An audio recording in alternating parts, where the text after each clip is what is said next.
Salam à tous! Aujourd'hui, on va préparer une merveille de notre cuisine traditionnelle, une soupe de semoule d'orge ou ce qu'on appelle el tisha. C'est une recette ancestrale de nos grands-mères. C'est le plat idéal quand il fait froid, une soupe très économique, parfaite pour le ftour de Ramadan et surtout, elle est super saine et pleine de saveurs. Suivez-moi. Allez, on commence par la base, la fameuse dersa. Alors, j'ai pris un piment rouge sec et un petit piment rouge fort pour que ça pique un peu. Comme vous savez, je les laisse bouillir pendant 2 minutes d'abord. Ensuite, j'ai enlevé les graines, je les ai égouttées et je les ai mis dans mon mortier. J'ai ajouté 1 cuillère à café de sel. J'ai ajouté 3 belles gousses d'ail, 2 grosses seulement suffisent, et j'ai bien écrasé le tout. Puis j'ai ajouté un demi-verre d'eau pour bien détendre la dersa. Et on laisse de côté. Ici, j'ai pris 2 tomates moyennes. Franchement, je n'en ai pas trouvé au marché de très rouges, mais ce n'est pas grave, elles feront l'affaire. J'ai enlevé leur peau et je les ai coupées grossièrement. Puis, je les ai mis dans une casserole avec un verre d'eau. Et là, une petite astuce, j'ai ajouté un morceau de poivron rouge pour relever le goût et donner une couleur magnifique et naturelle à notre soupe. Mais si vous n'en avez pas, vous pouvez utiliser de la sauce de poivron maison ou par défaut, ajouter un peu de tomate concentrée. D'accord mes amis? Après, on met le tout sur le feu pour que la tomate réduise un peu. Pour la semoule d'orge, j'en ai pris 1,5 verre. J'ai utilisé ce verre de 220 ml. C'est largement suffisant pour 6 personnes. Regardez la qualité mes amis. J'ai choisi la semoule grosse pour cette soupe, mais vous pouvez aussi prendre la moyenne si vous préférez.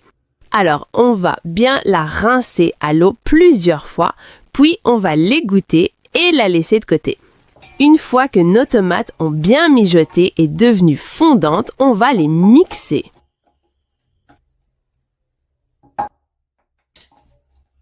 J'ai aussi mis de côté l'origan al-za'atar, le secret de cette merveilleuse soupe. Et surtout, regardez ça, c'est la graisse de mouton que j'ai préparée dans la vidéo précédente. Je vous ai mis le lien dans la barre de description si vous voulez voir comment je l'ai faite. Franchement, ça donne un goût incroyable au plat, sain et bien meilleur que l'huile. Maintenant, dans la marmite, j'ai mis environ 1 cuillère à soupe de la graisse isbek et 2 cuillères à soupe d'huile d'olive.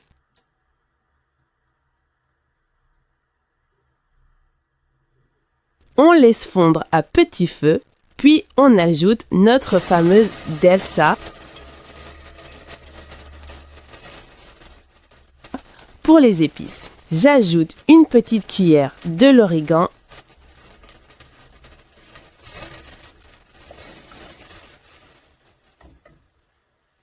et une autre de paprika. Moi, c'est ce qui me reste. On mélange un peu et on laisse la dersa revenir sur un feu très doux.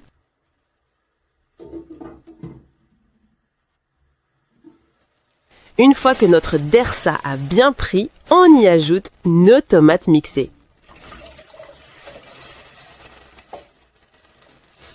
Ah, j'ai oublié d'enlever la peau du poivron rouge.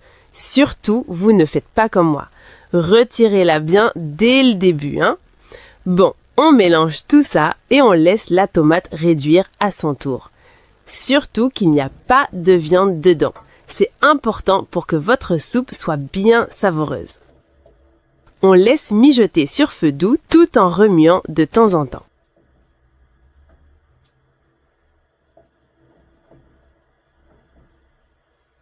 Ensuite, on ajoute notre semoule d'orge. Mais attention, on l'ajoute petit à petit, tout en remuant en même temps.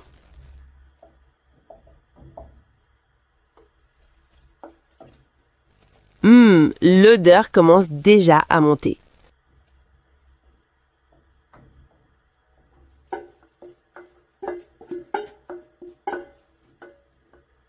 Il faut vraiment bien laisser mijoter. C'est ça le vrai secret de cette soupe.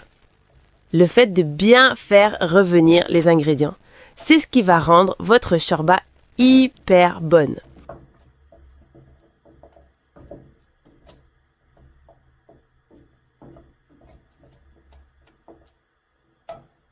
Franchement, vous pouvez la préparer même pendant le ramadan. Même s'il n'y a ni viande ni légumes, le goût est bien présent. En plus, elle est vraiment très saine et fortifiante. À la fin, une fois que tout est bien revenu, on ajoute l'eau chaude, juste ce qu'il lui faut.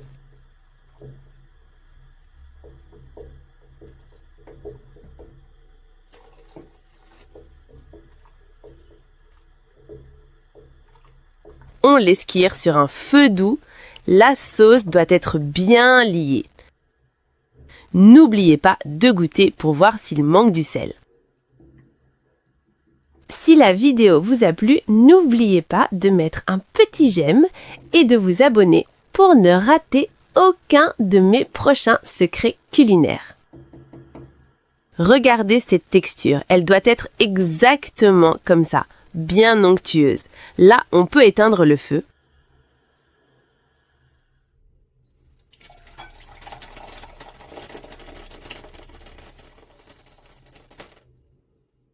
Juste avant de servir, on presse un bon filet de citron dessus. Et on rajoute aussi de l'origan pour réveiller tous les arômes.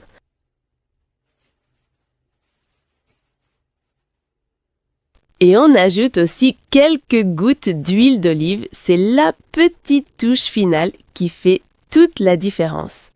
Pour la présentation, j'ai mis un petit peu de piment rouge dessus. Et voilà, mes amis, notre soupe de semoule d'orge est prête. Regardez cette belle couleur, cette texture, c'est onctueux, c'est sain et ça sent tellement bon. C'est vraiment le plat réconfortant par excellence. J'espère que cette petite recette ancienne vous a plu. Dites-moi en commentaire comment vous la préparez chez vous.